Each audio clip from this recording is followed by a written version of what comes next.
As Kelly said, we're going to be going through each one of these exercises for 30 seconds. So let's go ahead and get started with our first one, which is going to be a boxer shuffle. In 3, 2, 1, and start up. Just trying to stay up on the ball of your foot as much as you can. Nice quick motion, hopping back and forth from foot to foot. You want to try to stay as light as you possibly can on those feet, moving back and forth as quickly as possible. Now you might want to start a little slower when you first start into this exercise, but as we get further through this, start trying to speed up a little bit more, get that heart rate up a little bit more, start trying to warm those muscles up more. Got about 5 seconds left until we switch to an overhead reach with stretch. And go ahead and switch. Nice tall stretch with those hands over top of your head, then down to those feet and back up. Go ahead and round that lower back as you stretch down towards those toes. Then come back up, nice straight spine as you come up to the top. Just alternate back and forth, nice deep breath into the top.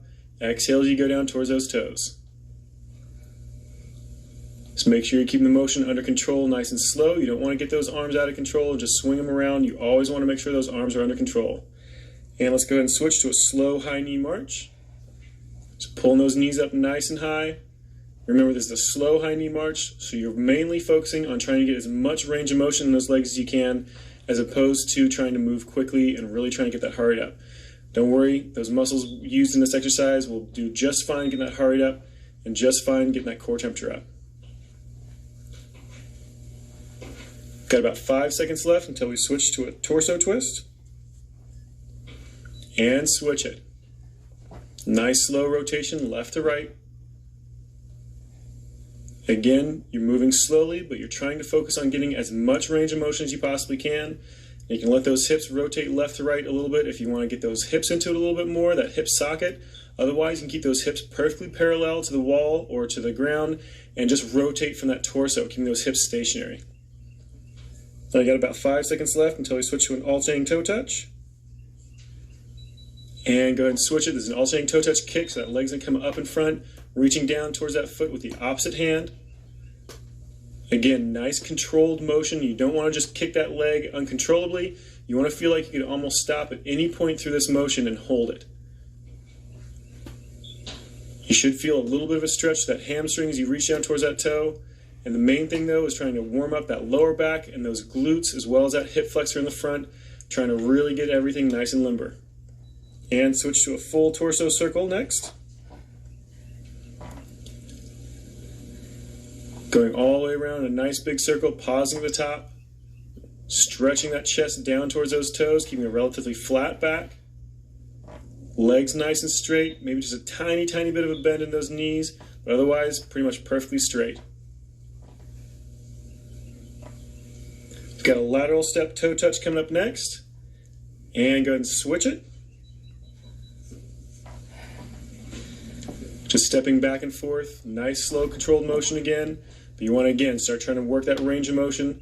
Squat down nice and low on that leg that you have underneath you, kick that other leg out back behind you nice and far. Again, trying to work that range of motion. Everything should be under control. You should never feel like your muscles or your arms or your legs are out of control at any point.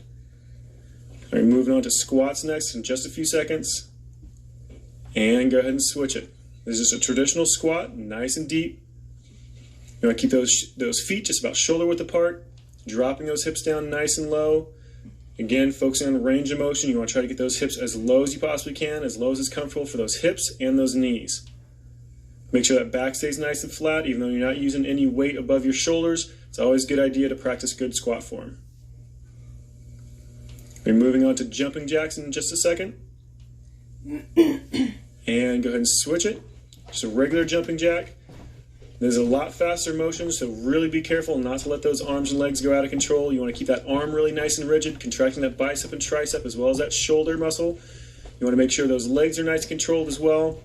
A real quick hop out and back in. Just keep those lungs open, breathing normally. That core temperature should be coming up. You might even be starting to break a sweat by this point. Got one more exercise to go. That's going to be high knees. And go ahead and switch it. Moving on to those high knees. Your last one. Nice quick motion. Driving those knees up as high as you possibly can. Trying to get a good full range of motion on that leg. Making sure you're barely letting that foot touch the ground before you're pulling it right back up again. Just keep that motion going as quickly as you possibly can. Keep a nice clean form, driving those knees up as high as possible. Got about 10 seconds left. Just keep them going. 5, 4, 3, 2, 1, and let it relax.